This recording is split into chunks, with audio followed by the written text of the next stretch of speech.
Hi friends, ఈరోజు నేను పాలకూర ఎలా చేయాలో చూపిస్తున్నాను. ఇక్కడ కుక్కర్ పెట్టుకోవాలి. ఇందులో కొంచెం ఆయిల్ పోయాలి.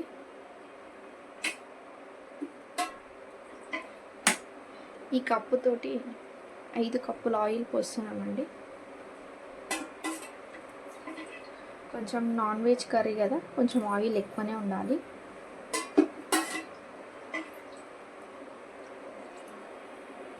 ఇప్పుడు ఆయిల్ హీట్ అయిపోయిందండి.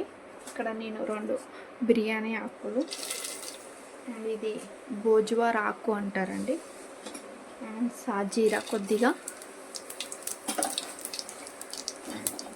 2-3 లవంగాలు, 2 ఇలాచీలు,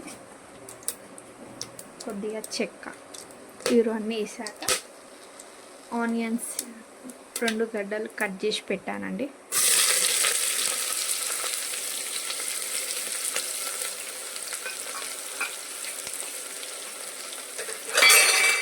ఒకసారి ఇప్పుడు కలుపుకుందాం.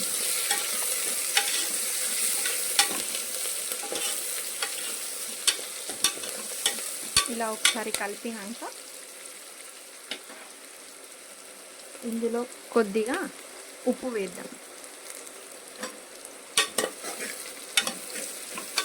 ఉప్పు వేసి ఒకసారి ఇలా కలిపినాక ఆనియన్స్ కొద్దిగా బ్రౌన్ అయ్యేదాకా పెడదాం. ఇప్పుడు ఆనియన్స్ రెడ్డిగా అయిపోయాయండి. ఇందులోకి కాస్తంత అల్లం వెల్లిగడ్డ పేస్ట్ వేసుకుందాం. 2 స్పూన్స్ అల్లం వెల్లిగడ్డ పేస్ట్ అండ్ 1/2 స్పూన్ పసుపు.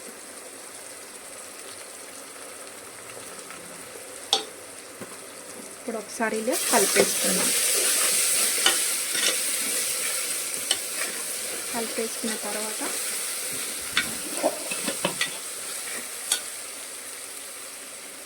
నేను ఈ కాళ్ళని కడిగి పెట్టుకున్నానండి. ఇక్కడ 6 కాళ్ళు తీసుకున్నాను.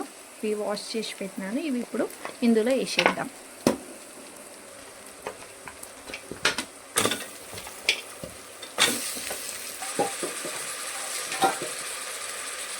ఇది ఒకసారి ఇలా కలిపేసుకోవాలి.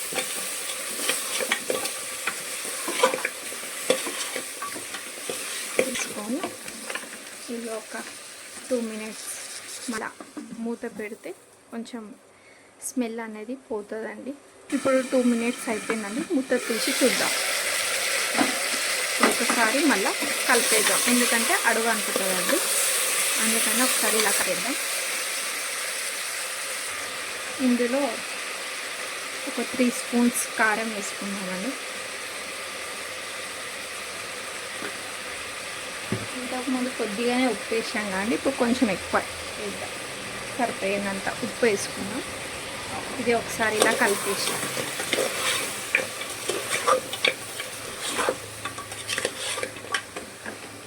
ఇలా కలిపినాక ఇక్కడ 2 టమాటోలు కట్ చేసి పెట్టుకున్నానండి.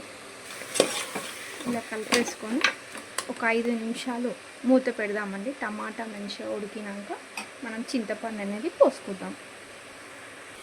ఇప్పుడు 5 మినిట్స్ అయిపోయిందండి. ఒకసారి మూత తీసి చూద్దాం. ఇలా టమాటా వేసాక ఒకసారి 5 నిమిషాలు ఇలా పెడితే టమాటా మంచిగా ఉడికిపోతుందండి. అందుకని ఉప్పు కారం అన్నీ బాగా పడతాయి. తర్వాత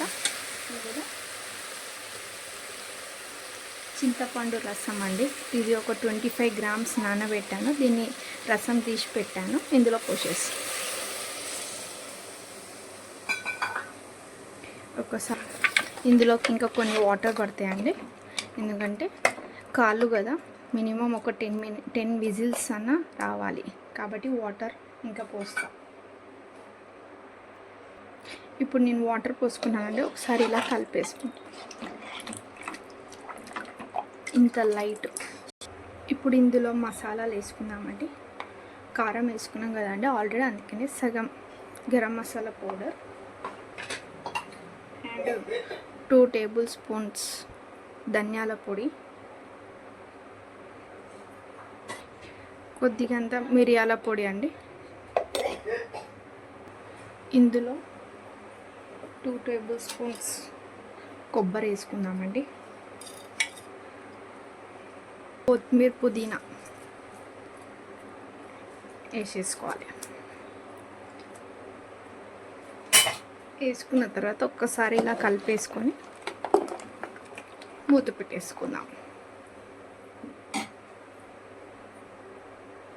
ఇప్పుడు కలిపాం కానీ ఇందులో మూత పెట్టేసేసి ఒక 8 to 10 విజిల్స్ వచ్చేదాకా పెడదాం.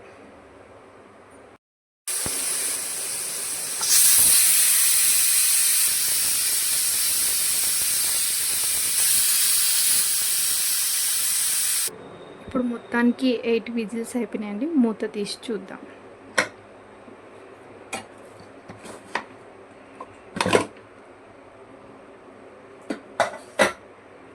కర్రీ రెడీ అయిపోయిందండి.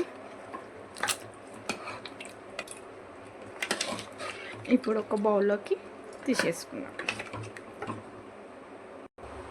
మొత్తానికి పాలకూర రెడీ అయిపోయిందండి. మీరు ట్రై చేసి చూడండి.